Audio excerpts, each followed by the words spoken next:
రైలు ఒక వ్యక్తిని 8 సెకండ్స్ లో దాటుతుంది.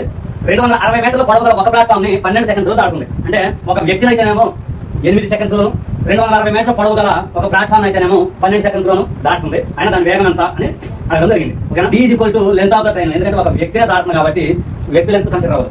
Tea is equal to T అంతా 8 సెకండ్స్ లో దాటుతుంది అన్నమాట. ఫస్ట్ కేసు ఎస్ అడుగుతా ఉన్నాడు, తెలియదు కాబట్టి.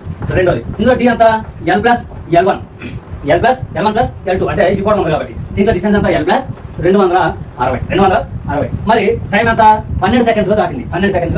అయితే ఈ రెండింటికి డిఫరెన్స్ చూసుకుందాం మనం. ఈ డిస్టెన్స్ కి డిఫరెన్స్ ఎంత వస్తుంది? ఎల్ సేమ్ కాబట్టి 260 మీటర్లు అనేది మనకి డిఫరెన్స్ కనిపిస్తా ఉంది. 260 మీటర్లు. మరి టైం యొక్క డిఫరెన్స్ అంతా 8కి 12కి 4 సెకండ్స్ లో 260 మీటర్లు వెళ్తుంది అనమాట. 4 సెకండ్స్ లో 260 మీటర్లు వెళ్తుంది. మరి ఒక సెకండ్ అయితే ఎన్ని మీటర్లు వెళ్ళింది అంటే 4 తీసుకుంటున్నాం. 4 24 200 5 4 20 65 మీటర్ పర్ సెకండ్.